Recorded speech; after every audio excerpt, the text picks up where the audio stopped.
Hello बच्चों, कैसे हो आप लोग। एज प्रॉमिस्ड मैं आप लोगों के लिए एक जीएसटी पे डेडिकेटेड वीडियो लेके आया हूँ क्योंकि ये टॉपिक हमारा बहुत इंपॉर्टेंट है। ये accounts, economics, business studies 11th and 12th सारे लेवल्स पे इसका कहीं ना कहीं रोल ज़रूर है इस टॉपिक का। मैंने इस टॉपिक को 2 वीडियोस के अंदर डिस्ट्रीब्यूट करा है। First is basics and second के अंदर सेकंड वीडियो में मैं आप लोगों को बताऊंगा कि हाउ दिस सिस्टम वर्क्स। सबसे पहले what is the full form of GST? It's goods and services tax. ये 1 मार्कर में आ सकता है आप लोगों का। बहुत बच्चे गड़बड़ क्या कर देते हैं, सिर्फ सर्विस लिख देते हैं यहाँ पे, जबकि ये है सर्विसेज टैक्स। तो इस चीज का ध्यान रखना है हमारे पास। सर ये कौन सी टाइप का टैक्स है? बच्चा ये इनडायरेक्ट टैक्स है। इनडायरेक्ट मतलब 2 तरह के टैक्स होते हैं हमारी कंट्री के अंदर। एक टैक्स को बोलते हैं हम डायरेक्ट टैक्स, एक टैक्स को बोलते हैं इनडायरेक्ट टैक्स। डायरेक्ट टैक्स वो वाले टैक्स हो गए जो हमें इनकम पे गवर्नमेंट को देने होते हैं, और इनडायरेक्ट टैक्स कौन से टैक्स हो गए जो हमें एक्सपेंडिचर पे गवर्नमेंट को देने होते हैं। हाँ बच्चों, आपने सही सुना, हमें इनकम पे भी टैक्स देना होता है और एक्सपेंडिचर पे भी टैक्स देना होता है। इनकम पे जो टैक्स दिया उसको कहते हैं डायरेक्ट टैक्स, और एक्सपेंडिचर पे जो टैक्स दिया उसको कहते हैं इनडायरेक्ट टैक्स। जब ये जीएसटी आया तो गवर्नमेंट ने एक टैगलाइन दी, one nation one tax. One nation one tax. Although ये लाइन पूरी एक्यूरेट नहीं है अभी, बट हो सकता है आने वाले टाइम में हो जाए। मैं आप लोगों को बताता हूँ इसके पीछे रीजन क्या है। वन नेशन, हमारी एक कंट्री है तो इसके अंदर एक टैक्स होना चाहिए। तो सबसे पहली बात, इस टैक्स से मतलब था इनडायरेक्ट टैक्स का, बट ये भी अभी फुलफिल हुआ नहीं। मैं यहाँ पे इस स्लाइड के अंदर आप लोगों को बताने वाला हूँ वाई।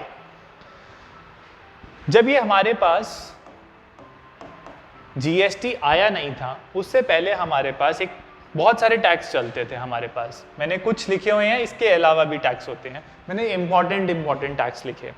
एक टैक्स होता था VAT, which is called value added tax. ये लगता था गुड्स के ऊपर।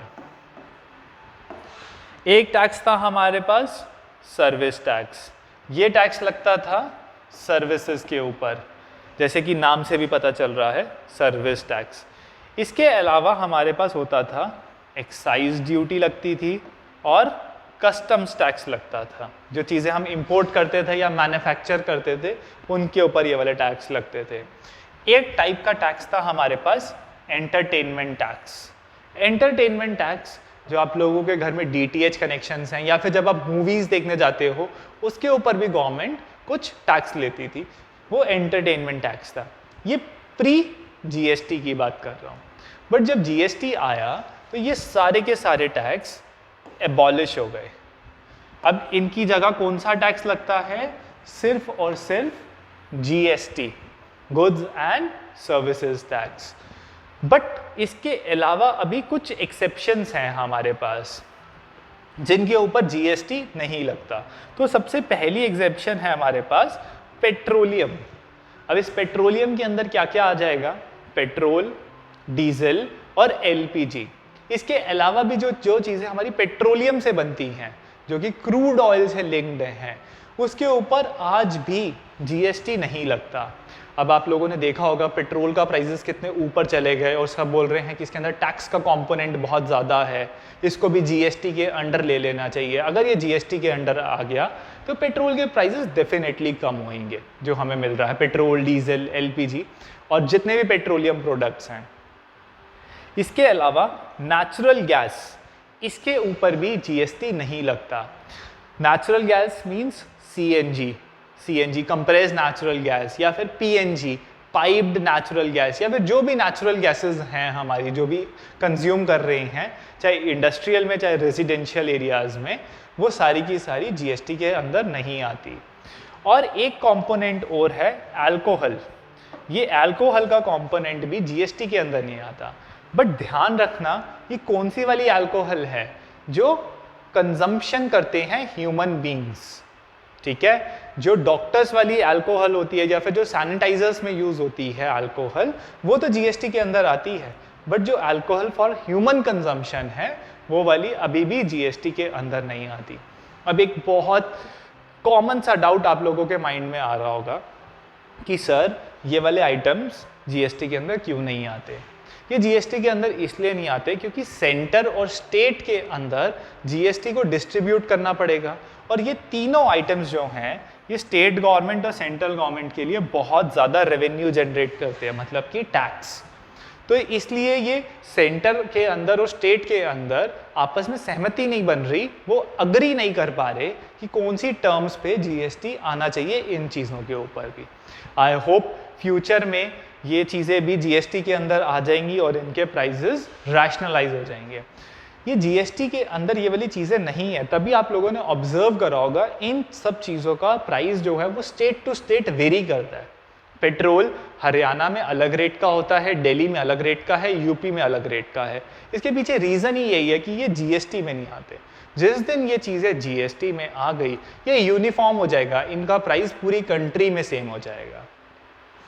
जब हम जीएसटी को डिस्कस करेंगे तो इन सब चीज़ों को और डिटेल में करेंगे कि क्या प्रोज एंड कॉन्स हैं इसके जीएसटी में आने या ना आने से।